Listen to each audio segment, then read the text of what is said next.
that you want to lose the weight and you want to keep this off forever.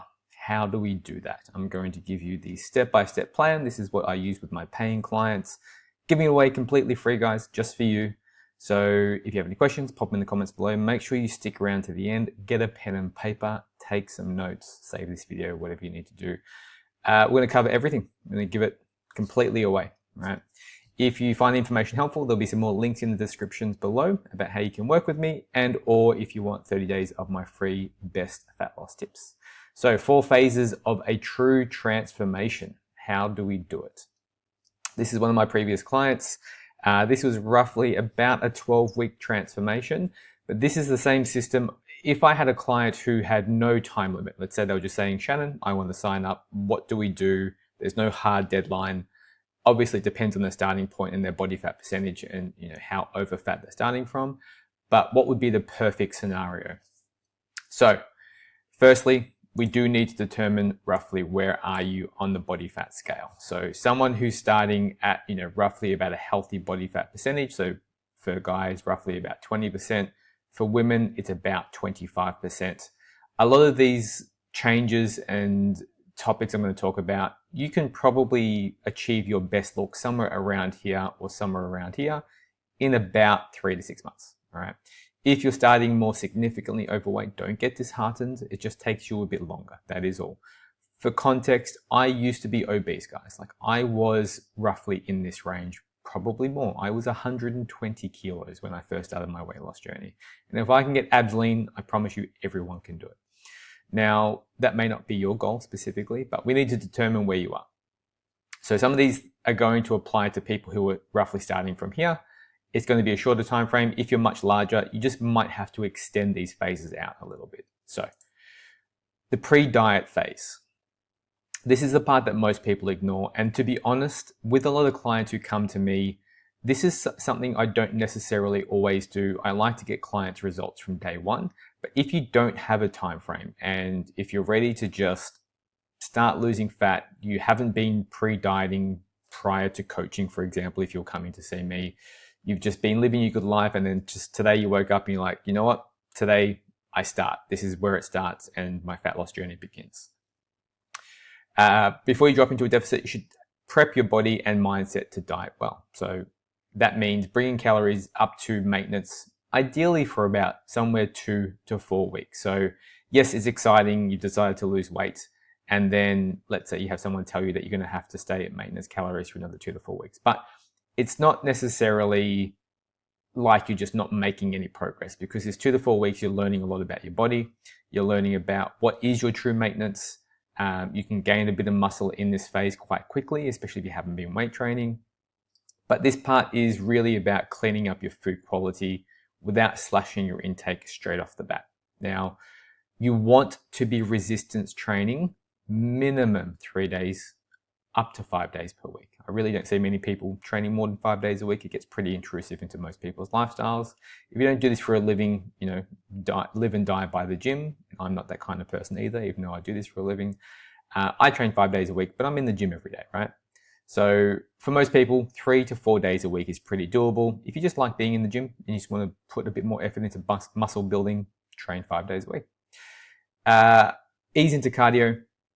I would recommend starting off with 20 minutes, about 3 to 4 times per week at a heart rate of about 120 to 130 beats per minute. Low impact activity. So no running, okay? Don't run. Just incline treadmill walk, stepper, cross trainer, rowing machine, things where you can just keep your heart rate fairly steady. A little hack, by the way, for me, my personal preference, the way to do this is I like to do my weight training session first. Could take 40 to 50 minutes for my weight training session. And then I'll jump straight onto the 20 minutes of cardio. The reason I like to do it like this personally is because after your weight training session, your heart rate's elevated and it's easier to keep your heart rate between 120 to 130 at a lower intensity. Whereas if I just went from, for example, I'm making this video in the morning. If I went to the gym straight away and I just started doing my stepper, I would have to crank that up like to 6 or a 7 speed, right? Whereas I can cruise at like a level 2. So the difference is massive, but the heart rate's the same, okay? Pro tip. Tighten up the daily habits, 10K steps per day, 8 bare minimum, but try to get about 10. 8 hours of sleep, non-negotiable, set an alarm to go to bed. Structure your meals, get the plan put in place. What is my diet, healthier life going to look like? Now, again, depending on where you're starting from, some people don't need to do this phase, but 2 weeks just at maintenance, just to get a feel for healthier foods, getting into a routine, just getting everything set up, is gonna, I believe, start you off on the best foot. Now, the dieting phase. This is where everyone wants to get all the good information, right? So the fat loss phase. Time to create your deficit and get some decent results. Now, just so you know, on average, and this is how I work with my clients, you should be able to lose about 6 to 12 kilos for every 3 months of dieting, somewhere in that range. I like to emphasize waist measurement drops. So we track scale and waist measurements. I talk about waist measurements on my channel a lot. When people come to me like, Shannon, help me lose 10 kilos, what they're really saying is, Shannon, help me drop about 10 centimeters off my waist. You can, depends how aggressive you want to go. So this is going to go back to your starting point. So if you're on the leaner side, about a 20% drop in calories is going to be roughly 200 to 400 calories from your maintenance. If you're on the more obese side, so if you're larger than, overweight chart here, 21 to 26% as a male, or female 30 to 39% or above, or especially if you're obese. So if you're sort of climbing up into these ranges or in these ranges here, you can go much more aggressive, a 30 to even a 50% deficit to start off with, all right? It depends on the person. So just keep that in mind as we talk about this. You want to keep your protein high, 2.4 grams per kilogram of lean body mass, right? Match training to recovery. It's hard but sustainable. So I generally would keep training fairly consistent. I wouldn't be reducing volume. For most people, beginners, 6 to 8 sets per body part per week is pretty doable. 10 sets is a good baseline recommendation. And if you're eating a fair amount of high calories and you're still close to your maintenance, you can probably even get away with 12 to 15 sets per body part per week. Depends if you're a beginner, intermediate, or advanced, obviously. The most important part is keep your steps and cardio consistent, but not crazy. Don't change anything. Just keep it at the standard 3 to 4 sessions of cardio per week and your 10K steps per day.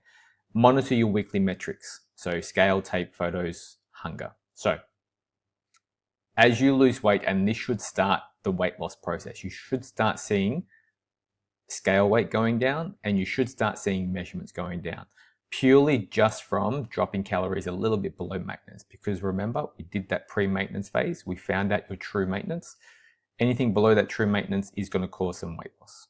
Now, it is going to stall as you become a smaller, leaner, lighter person. How do we make the adjustments as you become a smaller person?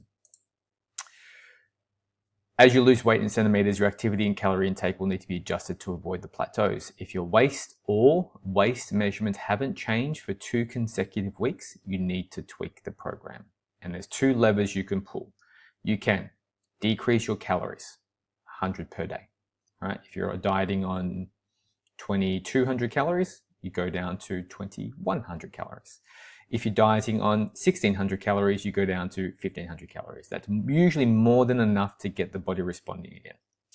You could, instead of decreasing food, if you prefer just to do more activity, increase your cardio by 10 minutes per session. Or you can do, say, if you're doing 3 sessions a week, you go up to 4 sessions a week, right? And you would do that for the next 2 weeks. You can do a mix of both. So potentially you could even decrease calories by 100 and increase sessions by 5 minutes, right?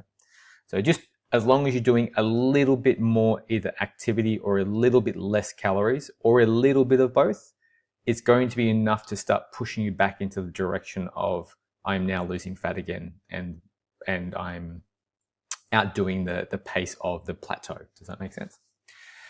Important. If your scale weight stalls, check your waist measurement. So you might still be dropping centimeters. If the waist stalls, check your weight. You may have hit a new low there as well. So we take an either or approach. And I know this sounds strange, but funnily enough, I would rather you lose no weight on the scale and only drop centimeters around the waist. Reason being, if you gain muscle and you lose fat at the same time, so recomp is very much possible, especially if you're a new trainee. If you're dieting right, you're getting enough protein, getting good recovery, you can do a recomp.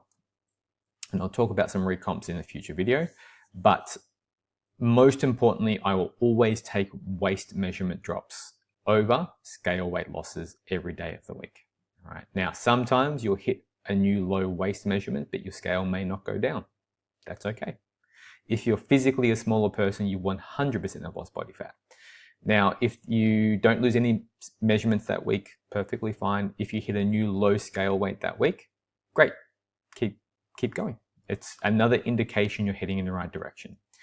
If you don't hit both for 1 week, don't fret. Keep going. All right. Give it 1 more week. Just see how you go by the next week. Just double down on tracking, make sure it's all accurate, make sure you're really tracking everything, you're trying to progressively overload with your training, you're getting your steps in accurately. Just use this as a double down week, just to make sure you're doing everything 100%.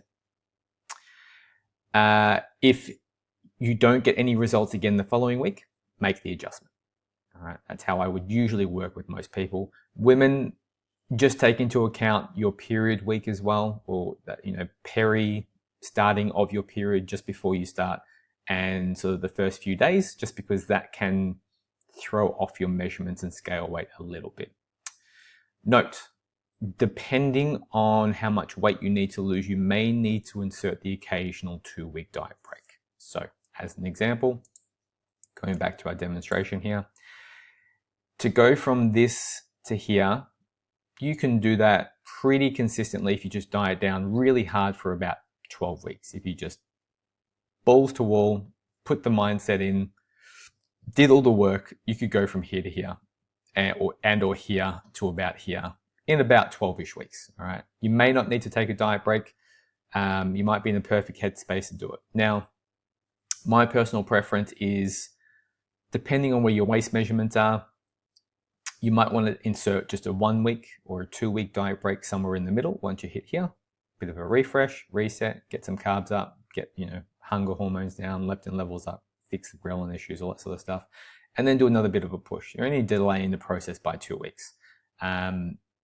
If, however, you are starting over here or around here, this is probably going to be a 6 months to maybe year process, just because you have so much more body fat to lose.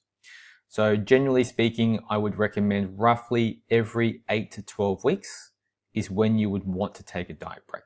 All right, diet break just basically means bringing your calories back up to your new estimated maintenance calories. Once you finish a diet break, you get to reassess, you go back into a deficit. All right, and then you push again for another 8 to 12 weeks.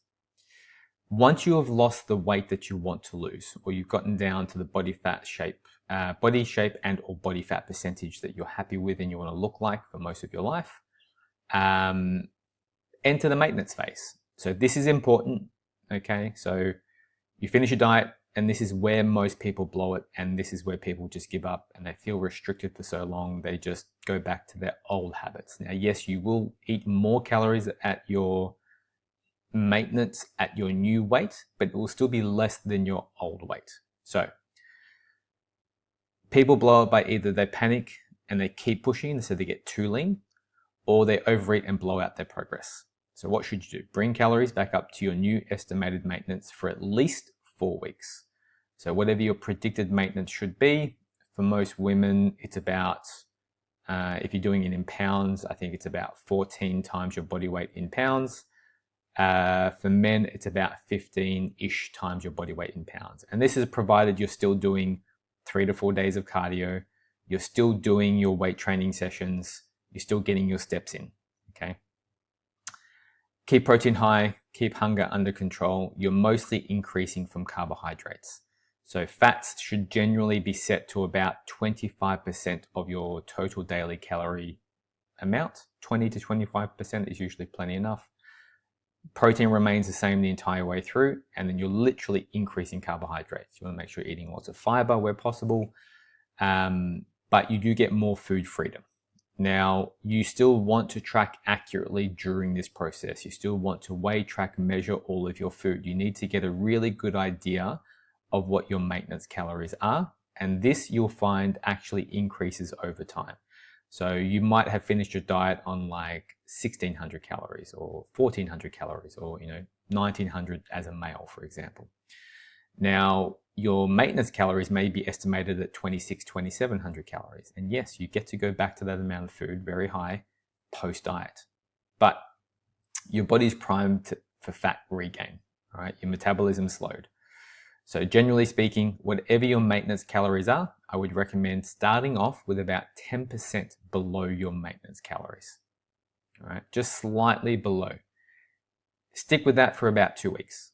All right, there's going to be some fluctuations in that, and your body needs to stabilize and normalize. Now, once that's normalized, increase your calories by 10%.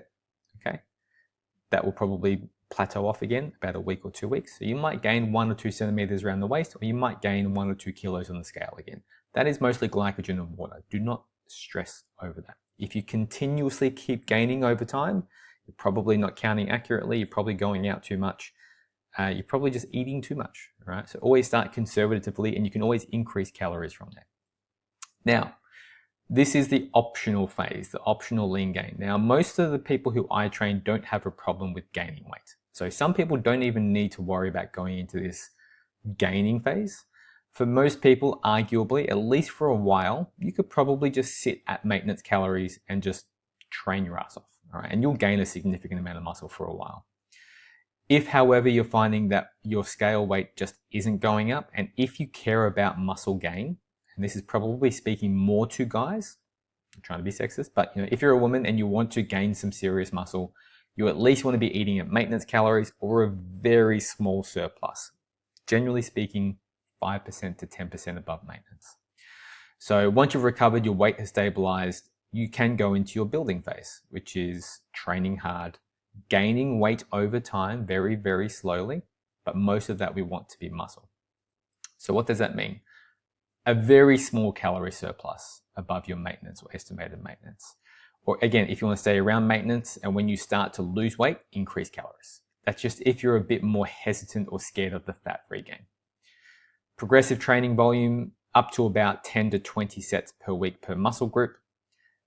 Controlled weight gain, so ideally no more than 1% body weight per month maximum. And this is post the 4-week stabilization phase.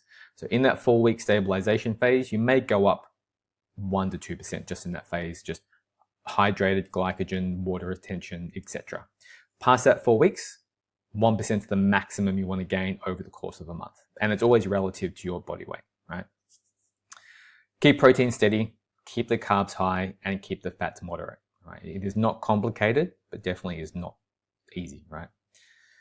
Minimal cardio, just enough for health and recovery. So you stay with your 10,000 steps a day. I like to give a range, 8 to 12,000 steps is a pretty good target. 20 minutes of cardio 3 to 4 times a week. If you just like doing cardio, I've just gotten into the habit now of just doing 20 minutes of cardio after every weight training session. So I train 5 days a week. So I do 20 times 5, right? Very, very simple, very, very easy. If you get too fat, let's say you've gained too much weight over the course of the next 6 to 12 months, repeat the process. That's it. It's as simple as that. Now, simple does not mean easy. I can't tell you how many times I've seen people stuff this up, and I'm no angel. I have gone through the extreme weight gaining phase and the extreme fat loss phases and all that sort of stuff. But more often than not is much more better. That's the right word, but it's just better to go on the side of caution. Just make the small changes over time. Usually you'll find that it will be much more sustainable for most people. Don't get me wrong, I have done rapid fat loss phases, and I've done rapid fat loss phases for clients. It depends on the person, the personality, there's lots of things involved.